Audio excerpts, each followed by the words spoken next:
Hi, good morning. My name is Mick Lennon. I'm a colleague of Owen O'Neill, who's the director here. Owen can't be here today, so I'm deputising on his behalf.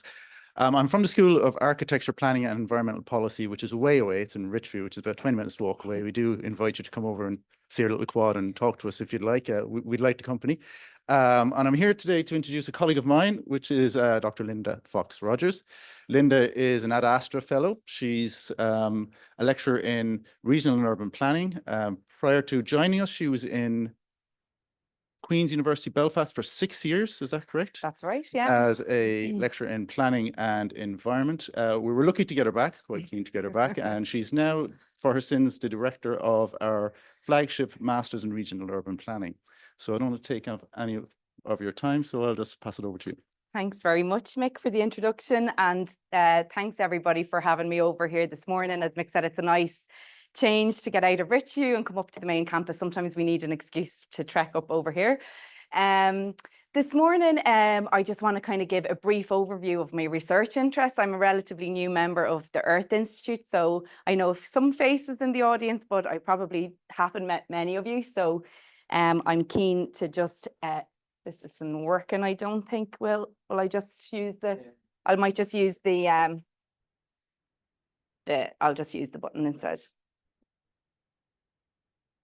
Yeah, there we go. So in the limited time I have, I'm going to try and ambitiously outline a lot of my research interests. So my work is kind of underpinned by 4 key research strands.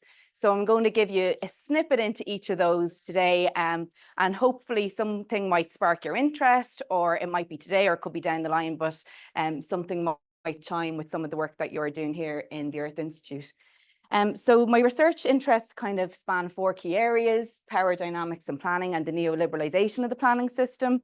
I've also interested in understanding stakeholder perceptions of the planning system.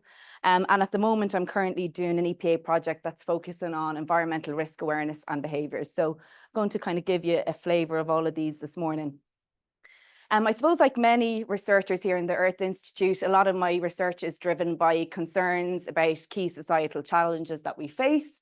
And whilst planning, I think, can play a big role in ameliorating or playing a part in addressing some of these challenges, or indeed exacerbating them at times, my own research kind of speaks to these sustainable development goal challenges in particular. So clean water and sanitation, sustainable cities and communities, and peace, justice and strong institutions. So hopefully you'll kind of see these themes as I talk you through each of the research strands. So the first strand that I want to touch on briefly is my interest in power dynamics in the planning system. And this has kind of underpinned my PhD research, which was funded by the IRC. And subsequently, I also did a postdoctoral fellowship in this broad area. And in a nutshell, what I was interested in doing here was understanding how powerful actors permeate the planning system. So how do people get power in the planning system? What way do they use power once they get it? And crucially as well, and I think of relevance to the Earth Institute in particular, is how these uneven power dynamics play out as outcomes in the built and natural environment, but also socially and economically as well. So a lot of the research I do in this area is driven primarily by qualitative research methods. So in-depth interviews with planners, developers, community interest groups, politicians, and so on. So just to give you some of a flavour of some of the kind of things emerging from this research really is that, you know, power dynamics, stakeholder dynamics are very uneven in the planning system, probably comes as no surprise to many of you. But ultimately, the ability to influence planning decisions is generally linked to an individual's economic power or the resources they have. And this essentially gives them lots of access to high up decision makers, leverage in the planning process, and also the ability to avail of expertise and skills and knowledge to drive forward their agendas. Too much to kind of cover, but some of the kind of key areas that we've written on in this area is exposing the variety of lobbying tactics that are used in the planning system. So I hope I'm kind of standing in front of the screen there. I just realized, I hope you can see it. But essentially what we're trying to do here is demonstrate how lobbying tactics are becoming much more sophisticated in the planning system at the moment. And what we're finding really is that as existing avenues of influence, or traditional avenues of influence, are being shut down, so things like corruption and so on, as they're being exposed and shut down, powerful actors are really dynamic and they come up with cunning and subtle new ways to exert influence. And what we're really seeing here is that lobbying tactics are becoming much more difficult to detect. And in that regard, it's much more difficult, I suppose, to exert probity and make sure that decisions are made that reach that are made in the public interest.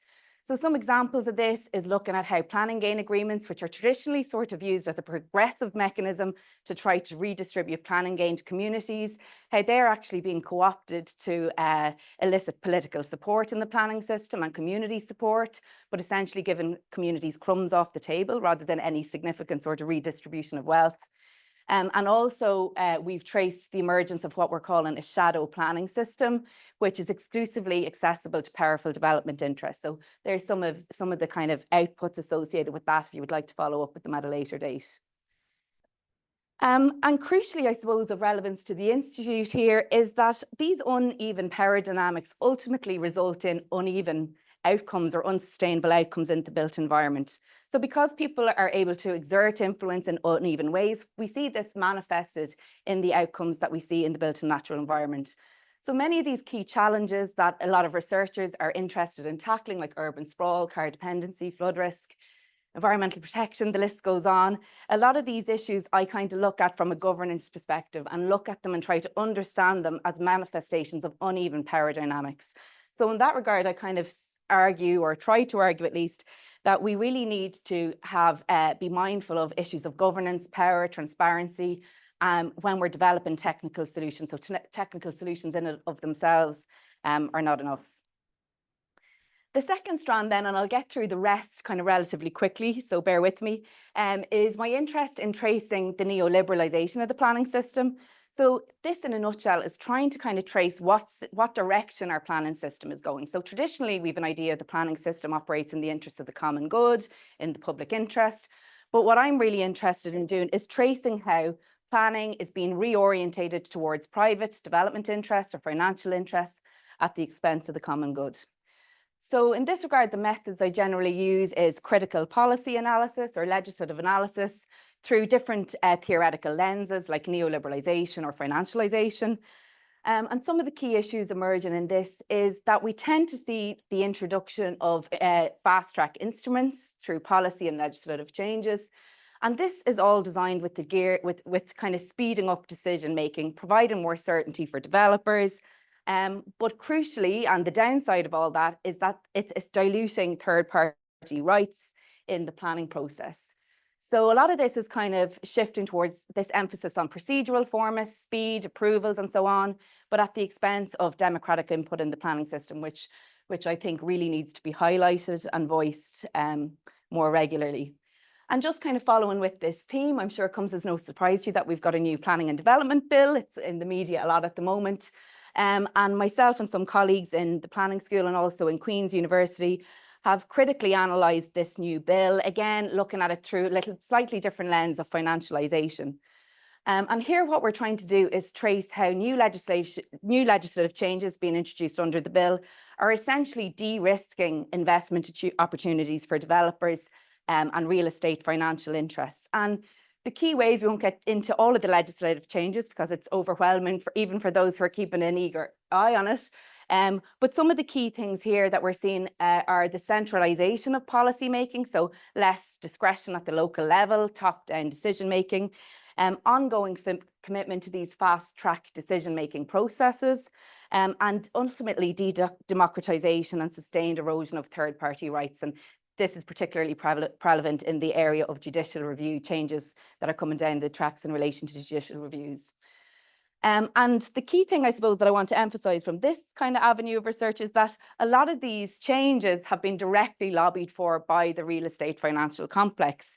And this has been very effectively done through a really carefully orchestrated narrative about development's not viable, we need to improve the viability, planning is creating uncertainty, unnecessary delays, unnecessary costs, and this is kind of hampering us from solving the housing crisis. So we kind of track that in this recent paper here that's just been published last week, and try to demonstrate how that narrative plays through and feeds directly into some of the policy changes. The third strand then, and sticking with this whole kind of concept of planning reform, it's kind of something that I'm interested in. But this is probably because, as Houghton and Almendinger says, planning is in a near perpetual state of reform. So we're constantly keeping up to date with all of these reforms. But yet, despite all these reforms, it's constantly portrayed as failing as well. So I undertook a research project with some colleagues in Queen's and Cardiff University. And what we wanted to do here was actually gain insights from the perspective of citizens in particular, but stakeholders more generally, but particularly citizens, as to what their views of the planning system are, and also what their reform priorities are and how they viewed recent reforms that were introduced in Northern Ireland. So we initiated an online survey of stakeholder opinion. And some of the key findings from that, which perhaps are unsurprising to you, is that despite Northern Ireland's planning system undergoing quite considerable reform efforts to democratise decision and bring decision making back down to the local lowest possible level, what actually emerged is that these reform efforts were really perceived in a very negative light by a lot of the stakeholders that responded to our survey. Some key issues is this apparent lack of trust in the planning system as a whole. Respondents feel that the public interest is poorly reflected in planning decisions, and reform priorities of citizens actually centre around issues of transparency, corruption, and so on. And they've very little interest in speed of decision making, but yet that's kind of the narrative that we also always see pushed when we're talking about planning reform. So I suppose the kind of key conclusions arising for this, or some of the key recommendations, is that we'd really advocate that we really need to capture wider stakeholder perceptions of planning to try to help rebalance this very strong, carefully orchestrated narrative by powerful vested interest in the planning system. And crucially, I think this would ultimately help divert this kind of fascination or obsession, if you like, with performance-based metrics on speed, approval rates, and so on, and kind of have a broader measure of success, or what we think it means to have a successful planning system. And then finally, and a slight kind of change of tack here, is I'm currently working on a project that's looking at environmental risk awareness and behaviours. I've worked in this area in the past as a postdoctoral researcher with Owen O'Neill, actually, obviously, who runs the Earth Institute here, when we were looking at flood risk preparedness. But this particular project is actually looking at the barriers to septic tank remediation. It's called the Remark project, and it's currently funded by the EPA. And essentially what this is trying to look at is deal with this issue of septic tank failing rates. So we've got over 500,000 domestic wastewater treatment systems in Ireland, so private septic tanks essentially. And EPA enforcement data is published every year. And what we're seeing is that failure rates when individual septic tanks or domestic wastewater treatment systems are inspected, the failure rates are persistently high. So over a 10-year period, the failure rate is 45 to 57%. And coupled with this, the EPA are also reporting a high number of unresolved advisory notices. So that is essentially your septic tank gets inspected, an advisory notice is issued to you to fix it or upgrade it or remediate it in some way. And there's a growing number of these that are remaining open for 2 years or more, which are not being fixed. So this has obviously significant implications in terms of groundwater contamination, environmental pollution, and obviously has implications for public health as well. So the aim of this project is really to try to identify both top-down governance and bottom-up engagement pathways to septic tank remediation. That's the core objective of the project, which is running for 12 months. And some of the key elements is a national household survey of septic tank users. So if anyone in the room lives in a house that's serviced by a private domestic wastewater treatment system, please go on and complete the survey or share it perhaps with among some of your networks. That national household survey is now live, and that's to kind of get the bottom-up perspectives and barriers. But we're also including a qualitative component in the research, carrying out interviews with septic tank inspectors, and also looking at the role that the planning system can ultimately play in this space as well, so interviewing planners as well. And the final component, once we've kind of all the data gathered, is the development of an agent-based model and a risk communication framework.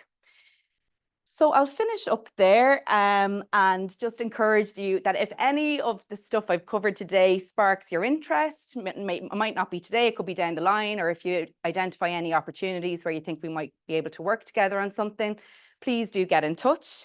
And this I'm shamelessly plugging as well, the survey that's live as well. If anyone is interested in sharing it amongst your networks, we'd really appreciate that as well. So thanks so much for your attention.